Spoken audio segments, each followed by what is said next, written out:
All right. I know you've had a busy time after the checkered flag, which probably seems like a day ago now, right?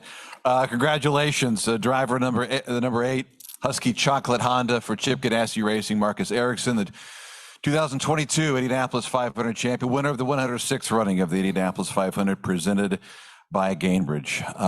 You've had some time perhaps to reflect on this or the restart after the red flag or just your day in general, but just give us your thoughts about winning this great race. Yeah, it's still tough to sort of take in. Obviously, it's the biggest race in the world and something we all work so much towards, and we all dream of winning this race. And yeah, I think we've had a really good month. We've been really strong as a team. The whole Chip Ganassi Racing organization has been really good, and I knew we had the chance to win today. Obviously, there was some stuff happening along the way, but I knew I had a shot. And yeah, I'm just very thankful for Chip Ganassi Racing, for Honda, Husky Chocolate. It was a true team effort, and I'm very, very proud to be the champion.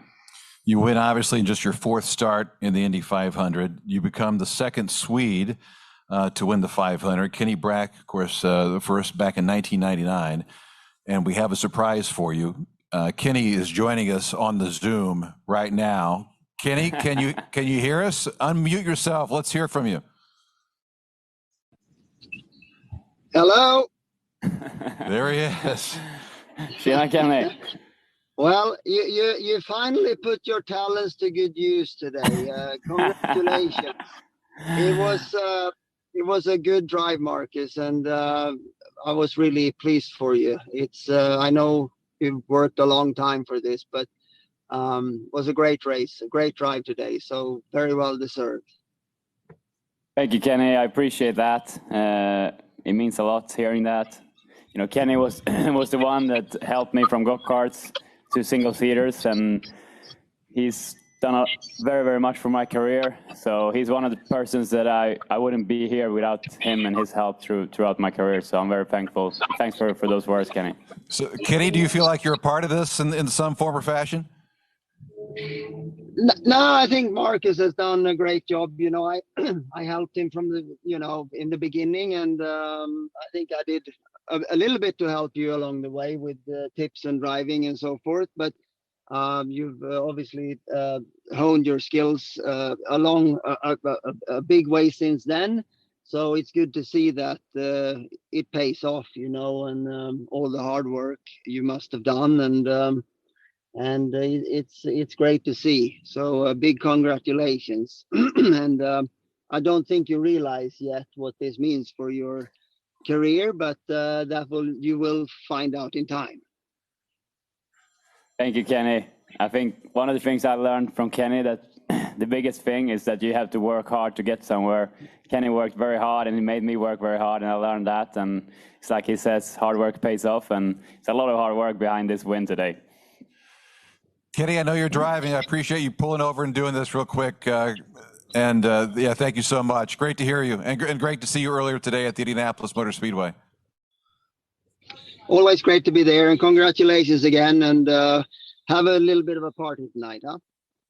I will. We'll charge you to the Bracks. How about that? So, all right. Opening questions for Marcus Ericsson. Tim, go ahead.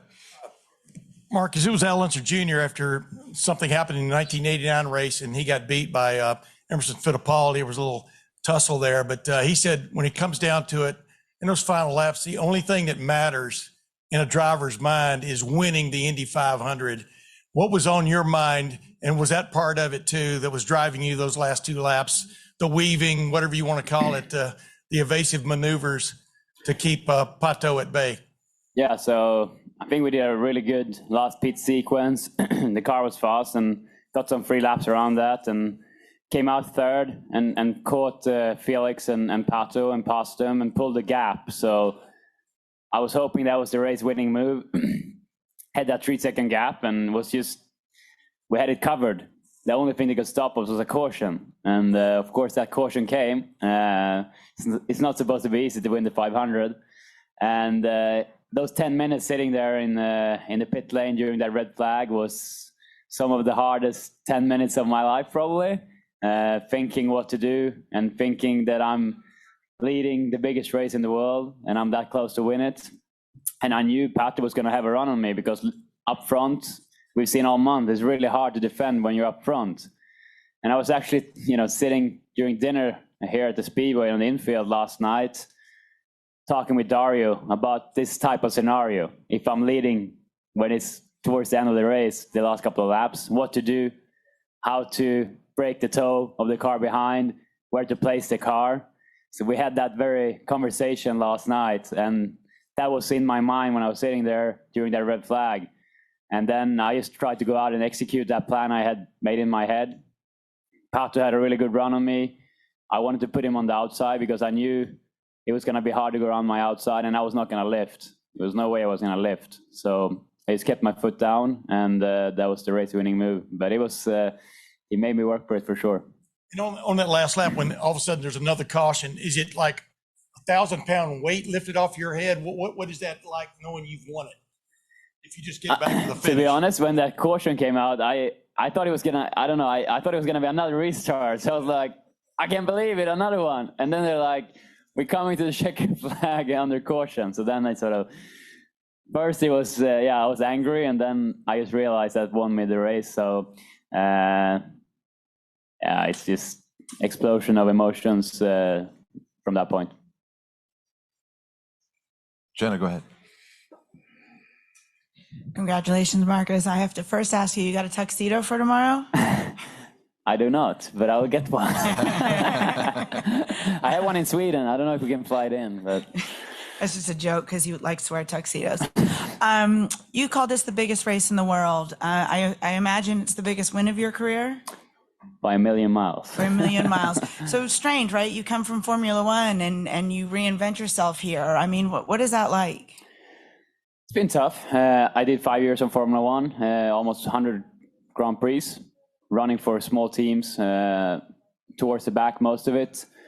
You know, you don't get a lot of credit running in the back in Formula One. People think you are not very good. And I came over here, and people probably didn't think much of that. And had to work my way here as well, learning American racing, moved here, you know, put my whole life into trying to become a IndyCar and mainly Indianapolis 500 champion.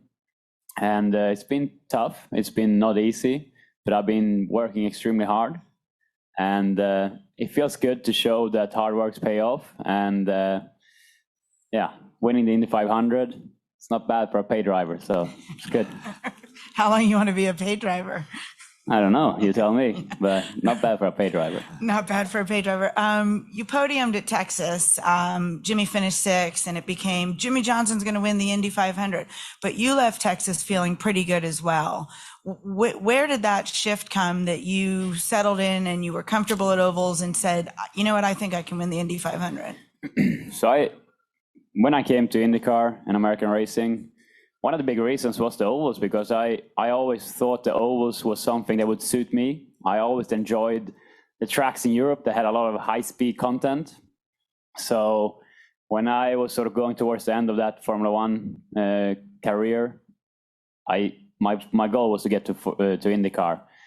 And I came here, had a very open mind about ovals, wanted to learn everything I could about it, and enjoyed it from the first moment, but learned very quickly that on the ovals, experience is very important, and the small details in the way you drive, the way you set up the car, the way you have to adjust your car in a race, that was things that I didn't really understand at the beginning. So it took me some time to sort of understand that and learn. Great teammates, first Hinch in Schmidt-Peterson, and then, you know, having Dixie, TK, and Jimmy and Alex, you know, I had the best teachers there to learn from. But, you know, after last season, where we had a really strong season, it was a breakthrough year for me, won my first 2 races here in IndyCar. It was very clear that the ovals were our weak point. You know, the ovals, we didn't really have any good results on the ovals last year. So me and Brad, my engineer, we put a lot of work and time in the off season to really analyze that, focus on the ovals stuff. For me to try and, you know, I studied a lot of onboard videos from races and watched a lot of Indy 500s, watched a lot of Scott Dixon onboards to try and learn those small details. And I think that Texas podium was a sign of that work that we put in the off season was actually paying off. So it gave me a lot of confidence going into the month of May. And I felt from day one here in Indianapolis, I've been super fast. You know, I've been top 5 or at least top 10, but mostly top 5 every single session. So I knew I had a car to win this race. Obviously, this race is crazy. So you can have a car to win, but that doesn't mean you're going to win it. So I knew us in Ganassi, we had really good cars on race day. And just about to try and execute. But yeah, it was a lot of hard work to get to this point for sure. That's when you said you weren't going to lift. Pato said you were going to put him in the wall. Were you going to put him in the wall? I was not going to put him in the wall, but he had to work hard to get around me there. I mean, I knew I could hold my line, and I was going to go flat, so he was going to have to go too wide through one to get through there. And I don't know if he would. I mean, he obviously didn't do it. So, but yeah, that was my plan, to put him on the outside, because I knew if I went on the inside into one, I could keep my foot down, or I was hoping I could keep my foot down. That was my plan, so it worked. Thank you. I know tomorrow is the big check with the victory celebration at the JW Marriott, but I do want to bring up the people ready for us for a good challenge this year. It was $20,000 for the Indianapolis 500. For those of you not familiar, half goes to the driver and the team. The other half goes to your favorite charity. So what is your favorite charity? What's that money going to? I haven't picked, I think, but I don't think I have. You can pick right now if you want. I mean, I did some charity work around the Tim Berglund Foundation in the winter, and Avicii, as he's known, for preventing suicide and mental illness in mainly young people. So that's something that I'm, trying to put focus on. Yeah. So, but yeah, I don't know if that's going to be the one. I believe this is Mental Health Awareness Month, so there you go. it could work pretty well when it comes to that. All right, back to you, Mandy. Go ahead. Yeah. Hi, Marcus. Congrats. Thank you. Okay, you haven't always had strong results in F1.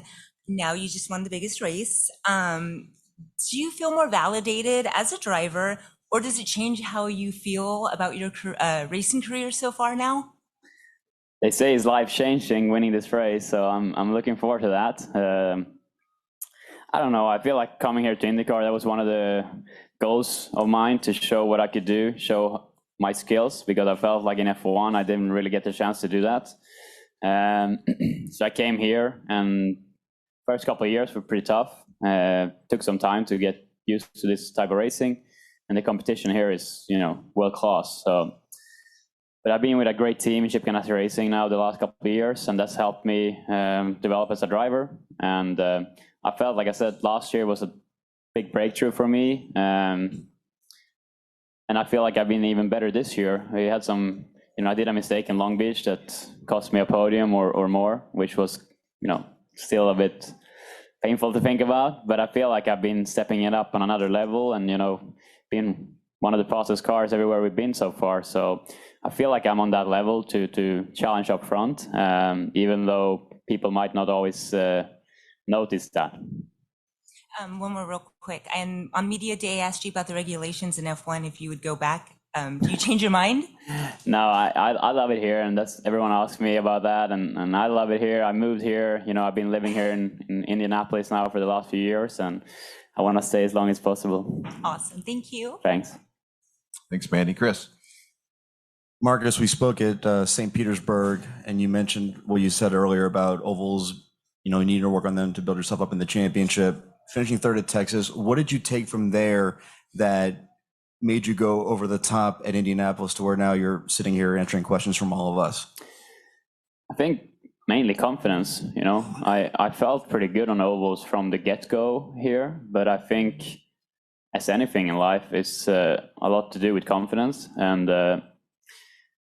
Ganassi as a team, they put good cars pretty much everywhere we go. But driving on an oval, especially at super speedway, is about trusting your car and having the confidence to go fast, right? And that was the main thing from Texas, to get that result and to show for myself that I could, I was challenging for that win. It was me and Joseph and Scott that was sort of fighting it out there in the end. So it gave me a lot of confidence going into this month, and I think that was the main thing for me that helped me today. Do you feel like you were overlooked at all this month? I don't know. I think, when you have Dixie and TK and JJ and Palu defending champion, I think it's easy the focus will be on them for sure. Maybe after today it will change a bit, but I think, like I said, I felt strong all month, and I was up there on every session. We were fast, and I think we showed today that we could also pull it off. So. And how were you able to process like everything with Dario last night with the conversation? Like, how did he? No, we were talking about, I talked about obviously Alex and Helio last year, what he said to Alex after that race, and we were talking, and Dario was saying, you need to think ahead, not think about what's happening right here. Think ahead one lap or one straight ahead, where you're going to position the car, where you want to be, what you want to do. So we had a good chat about it, and it was funny. It was like, if you're in a scenario that you're leading and it's only a couple laps to go, you need to do this and this and put the car there, and I was like, okay, yeah, and I was playing that in my head, and then that's exactly how it sort of worked out today. So yeah, he's been a great asset all my years here in Ganassi, and I'm very thankful for that. How happy were you to see over 300,000 people here cheering you as you drank the milk? It was incredible. I think all month it's been so much fans here. Last weekend, qualifying weekend, carb day, it's been a packed house all the time, and for us drivers that means so much. It's been strange. 2020 was so strange. Last year was a bit better, but to see everyone back this year, it's been incredible, and to win in front of all these fans and people, it was just just incredible. And correct me if I'm wrong, I believe there's a media tour in New York coming up in a couple of days. Is that right, Dave? I don't know that he knows that, so we have broken I have that. no idea. So. Well, let me rephrase. I think People say it's going to be a busy couple of days. So I think you're going to be heading to New York in a couple of days. Are you looking forward to going over, answering the same things all over, going all over New York City, going everywhere? Hey, I can do whatever this week. I'm fine. I'm happy. Congratulations. You're going to blink and we're going to be back in Detroit. So it's, the week's going to go by quick. Nathan. Hey, Marcus. The move that Dario was describing that you ultimately used to help hold off Pato there on the restart. I know that, at least for us, I feel like that got popularized in 2019 when Simon used it to hold off Rossi. Was that something that stuck with you when you saw him do it in the moment there? I imagine Dario talking about it last night was maybe not the first time you had either seen it or heard about it. No, for sure. I mean, Simon did it. He did a masterclass of defending there in 2019. And I definitely watched that race multiple times this month, or the end of that race, to sort of see exactly what he did. And that was in my mind when I was sitting there on the red flag. Obviously, that's very similar to what we talked about, me and Dario, was that what Simon did, because that was the way to do it. And I just tried to do something very similar. And like I said, I had a plan to obviously try and break his toe on the straights, and then make sure towards the end of the straight that I was going to keep it low. So he had to go around the outside of me, because I knew my car was good enough to stay flat. And that was another thing Dario said, don't lift, just stay flat. Make sure you stay flat. And that's what I did.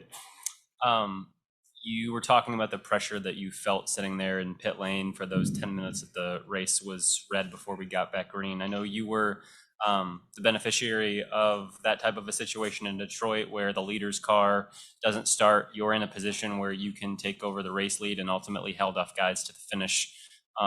Are you in those 10 minutes worrying about anything like that happening to yourself, or can you maybe kind of take us through some of the thoughts that you're having there in those 10 minutes? First, I was just angry because I thought I had the race won, and I couldn't believe that there was I knew it was a big risk for a caution, but I couldn't believe it was one of the Ganassi cars. I was like, guys, don't we communicate and say we have a car winning the 500 here, have a big gap, no risks, right? So that was obvious. I know no one want to crash. I'm not trying to put the blame on Jimmy here, but it was tough to take that in, and I was a bit frustrated. But then Mike and Brad sort of came on the radio, and it's like, we still have this. We still have the car. We still have the driver to win this. So focus. And I sort of put that aside, that frustration, and just tried to go into myself. And I even said to myself, hey, this is the biggest race in the world. It's not going to be easy to win it. So you have to work for it. So I just, after the first couple of minutes being a bit frustrated, I just tried to focus, tried to calm myself down. and make a plan exactly where I wanted to accelerate on the restart, exactly where I wanted to position the car for those last 2 laps. So it was definitely tough sitting there, waiting, knowing that you have biggest win of your life just in front of you, but still a lot of fast cars trying to steal it from you. So it was definitely tough, but I'm very happy that I managed to pull it off. I asked you on Thursday at Media Day whether having run this race a couple times, even though it wasn't maybe something that you grew up around, if you had a sense of what winning the 500 was going to mean and how special it was. I think you said that you didn't think you were going to know what that would be like until you went through it. You've gone through it now over the last couple hours. Have you reached that point of realization yet, or is it going to take a while to sink in? I think it's going to take me a while. Still looking at my ring here and sort of trying to figure out if it's real or not. So no, it is the biggest race in the world, and like I said, since I came here, I've learned and understand how much it means to everyone, with the traditions here, with the people here, with everything. And I've learned to appreciate how much this place means to the whole racing community. And I know how much people in our team, Honda, how much they put into this race to try and win this race. And to be able to do that, it's extremely special. And it was a true team effort as well. You know, it was that last pit sequence, the pit stops, the strategy. It was all, you know, you need everyone there to be perfect to be able to win. Great. Thanks, Marcus. Thank you. Thanks, Nathan. Jack. Marcus, can you talk through after the last stop there and kind of how you came to be in the position that you were in leading the race there before the red flag? Because you can kind of see what's going on TV, but it's interesting to hear from your perspective how that actually came about and how you managed to take hold of the race there at that point. Yeah, so the second last stint, I was, you know, following that front group. I think I was running 6th maybe. And I was just on fuel save all the time because I knew I had a really fast car, and I knew Brad and Mike on the strategy side, they know what to do in these situations. We've done it before many times. So I was just trying to save as much fuel as possible so we could go longer than people around me, because I knew if I could get a couple of laps free air, we're going to be able to jump some people. So when they started to, you know, I saved fuel, and then when I saw some people started to peel off, I just went full power and just started to go as fast as I possibly could. Did a good in-lap and good stop. The guys did a good job on pit lane. And I came out behind the 2 McLaren cars. And I saw straight away that Felix had a bit of a gap to Pato. And obviously, being third in line is quite hard to pass. But so I knew I had to catch Pato straight away and get him before he catches Felix. So that's why as soon as I came out, I really, really pushed to try and catch Pato and pass him before he catch Felix. Managed to do that. And then again, same thing there. I saw traffic coming up ahead. So I tried to catch Felix before the traffic and pass him to be able to use that traffic and get a gap. So it was all, again, like Dario talked to me last night, thinking ahead, not thinking about right now, thinking ahead a couple of steps. And I think that got me into a good position there, got me to the lead and got me through that traffic. And then, you know, when we broke the toe to the McLaren cars, we just managed to pull away and had that 3-second gap. And then it was all about just counting down the laps. The car was super good. It was easy to stay flat, but I was staying flat. And I was just counting down the laps, thinking about, please no yellow. And you mentioned about donating some money to a mental health charity there and maybe putting some more focus towards that. That's really, I'm sure everyone agrees, that's an amazing thing to do. But has that been something you've had to work on yourself, your kind of mental health and your journey from, I guess, you know, Formula One not working out the way you felt like you know, it deserved to work out for you, and then coming here and trying to kind of force your way in IndyCar and establish yourself here, I guess? Yeah, in some ways for sure. I think, especially in F1, you know, it was quite tough. Not being able to show what you can do, and it's hard to not sort of take that in when you get a lot of criticism for your performances or whatever. So it's been tough. You know, confidence is a big thing, and it took me a few years for me to build up that confidence that I had prior to F1, because I felt like I lost some of that, especially the last couple of years in F1, and that was hard for me to sort of get that back. And I feel like last year, I got that back, and I got back to sort of myself in a way. And like I said earlier, I think this year I've been even better than last year. So it is a lot about the mental side. Thank you. Thanks. Thanks, Jack. Ben? Hey, Marcus, how are you? Congratulations. Is there anything you can pinpoint from your time in Formula One that kind of helped you today? Obviously, like we've had Alexander Rossi, who won coming from Formula One as well. I think mental toughness. You know, my years in F1, like I said, was not the way I wanted. Didn't score that many points and was most of the time towards the back of the field. So it teach me mental toughness and hard work. You know, I try and be the one that works the hardest, and I don't want anyone to work harder than me. That's something I learned in F1 and something I've been doing here in IndyCar as well. Yeah, excellent. And how beneficial was it for you to have Jimmy Johnson in your corner this month, kind of given his experience at the Speedway in his NASCAR days? I think I definitely couldn't do this without my teammates. You know, Jimmy, TK, Scott, Alex. We've all been team effort all month, and any one out of us could have won this race today. We had the cars to do it. So, and Jimmy has been a tremendous addition to our team all year, but yeah, this month especially. So I'm very, very thankful for all of them. Excellent. Well, congratulations, and see you next week in Detroit. Thank you. Cheers, Dave. Yep. Thank you. Bruce?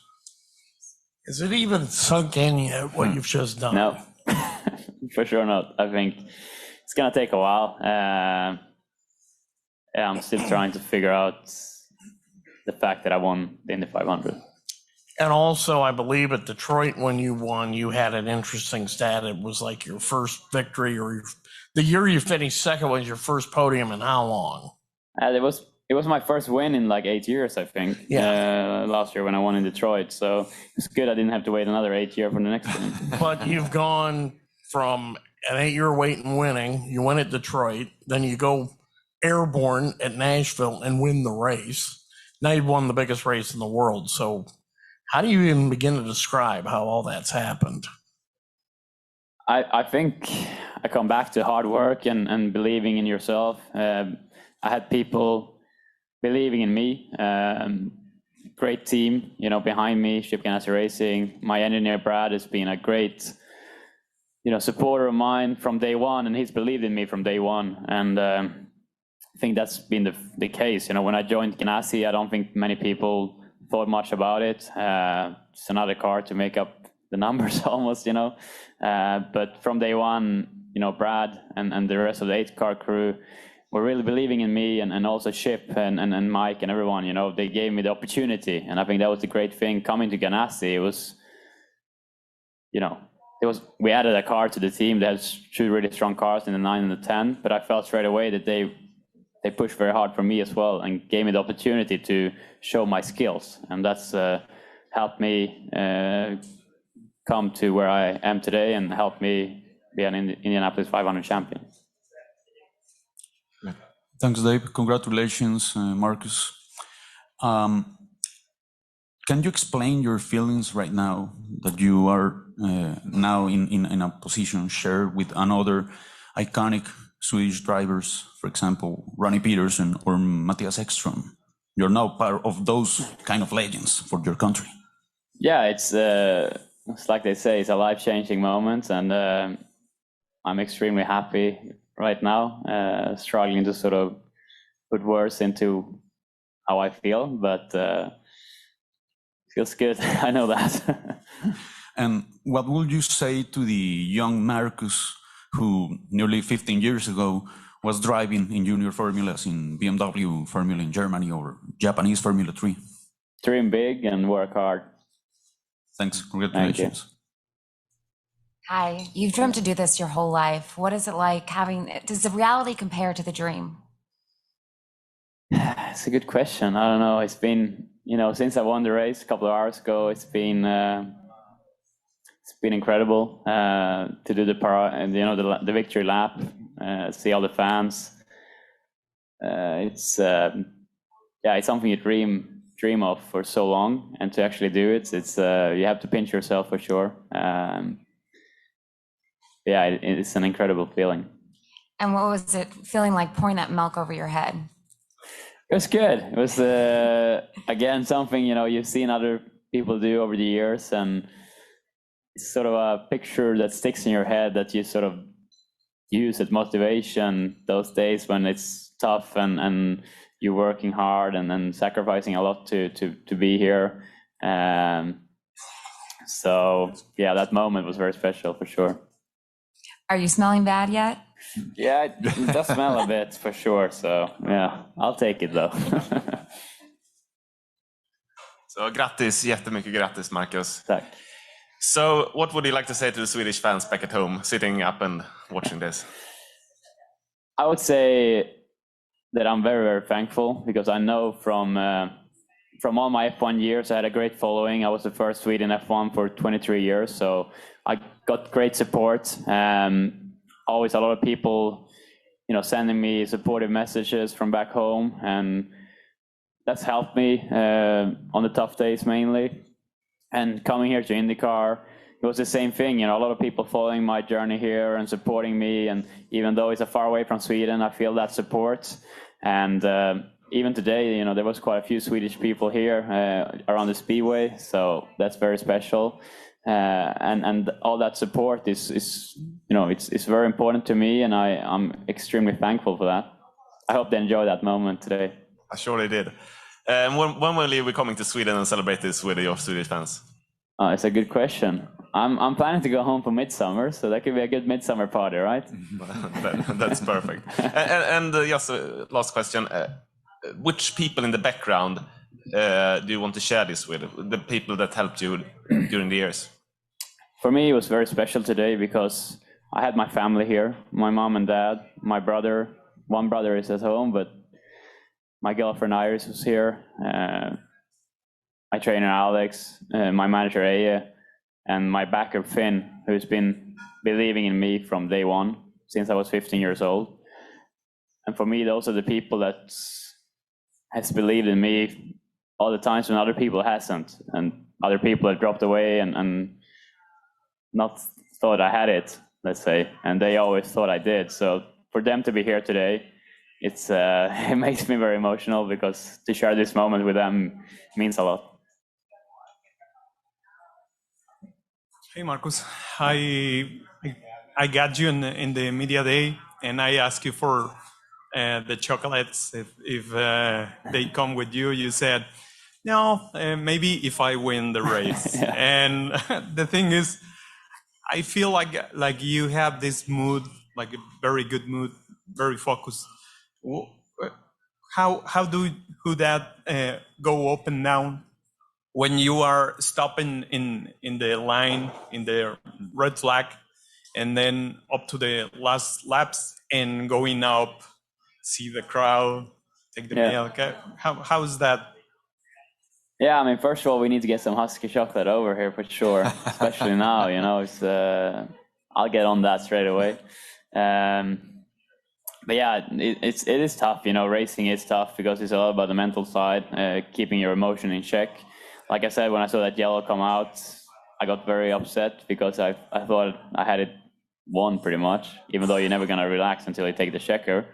But then, you have to stay focused. You have to, it's not over until you reach that finish line. And that was the thing that I sort of tried to use all the years of experience that I have in racing. And it's for a moment like this that I work towards. So that was, I think, very important to get me that win. And of course, after the checkered flag, it's just an explosion of emotions and happiness. How is the mood in the team? Because we saw that you have very good relationship with Alex, and I know that you have good relationship with Scott. How is your teammates? Yeah, it's a team effort. It's been one of the cool things being part of Chip Ganassi Racing is the atmosphere we have within the drivers. I think I have never experienced that before. That you have a team with drivers that is extremely talented and good, but also work together as a team. And we all want, if you cannot win, you want your teammate to win. And I think there's very few teams that had that sort of environment. And I think that's why we've been so strong the last year and this year. it's because it is a team effort and we help each other and we push for each other. I think it's all into that. So, they all came up to me after the race, congratulate me, and yeah, I'm very proud to be part of that lineup of drivers. Thank you and congratulations. Thank you. We'll take two from Zoom. Let's begin with Tim Haraney. Tim, we'll try again, pal. Yeah, sorry about that earlier. Dave, thanks again. Congratulations, Marcus. You've spoken on how important Kenny was to your career. You got to hear from him here on the Zoom, and seeing as how he was at Indy today, did he talk to you before the race or during the week at all? And if so, did he offer any words of advice or encouragement? No, I didn't see Kenny this week, unfortunately, but yeah, it was cool to hear his voice, and then, cool to hear him congratulate me here after. Yeah, it's a long race. I mean, there's, I guess, plenty of ups and downs during the event. I mean, were there times where you thought you were out of contention and then to see you were back in contention for the win? I mean, basically, what was that 500-mile emotional roller coaster like? Yeah, I had a good plan before the race, how I wanted to do the race. Starting from fifth, it was about running in the top 5 for the first 150 laps, pretty much, was sort of my plan. And everything was going according to plan. I was running up front there, just protecting my race car, taking care of the fuel numbers and tires. And yeah, everything was going again according to plan until we had that issue in the pit lane where I had to stop for Jimmy actually coming in, and we lost from P3 to P8. And when that happened, I thought, oh, this is going to be hard to recover from. I think it's going to be hard to be able to win the race now. So that definitely was a tough moment for our race, but I still knew we had a really good race car. So just to get back to work and refocus, and managed to pick off a couple of guys every restart and get myself up again to P6. And from then on, it was game on again. And yeah, obviously towards the end there, the car was super, super good, super fast. And like I mentioned earlier, I had to do some critical moves there on the McLaren cars to get myself in the lead. So it was definitely not easy, but made it in the end. Thanks very much for your time, Marcus. Really appreciate it. Congratulations again. And thanks, Dave. Thanks, Kate. Okay, thank you. Tim, thanks. One more, Rodrigo Carrasco. Rodrigo, go ahead, sir. Thanks. Hi, Marcus. I'm feeling really happy for you because I've been following you since F1, and congratulations for this achievement. We saw Mike O'Gara and heard him on TV putting all his faith in you in that moment of the red flag, but I've just started to think about all that pressure that you went into. So I just wanted to ask, how do you manage alongside your team to manage that pressure in this type of moments? And the other answer is, how much time do you think it's going to take you to be completely conscious that you are now an Indy 500 race winner? Yeah, so yeah, I think, all the time since I came to Ganassi, Mike has been on my radio, and he's doing a very good job at sort of supporting me and helping me in different situations. So yeah, like I said, I was a bit frustrated there, but he helped me keep calm and keep focused. And also Brad, my engineer, came on the radio a bit there as well. So that was very helpful. And like I said, it helped me refocus and make sure that I delivered that win. So that was very, very good. And yeah, it's probably going to take me a few days at least, probably more than that, to sort of realize what happened today. But yeah, let's see. Thanks, Marcus. And keep pushing. Unless there's a follow-up here, we will cut you loose, although we know you have some other things on your list for the rest of the evening. But congratulations. Win number 1 at the Indianapolis 500. Bittersweet. It's awesome to see you there in victory lane celebrating. Marcus Ericsson, the winner of the 106th running of the Indianapolis 500.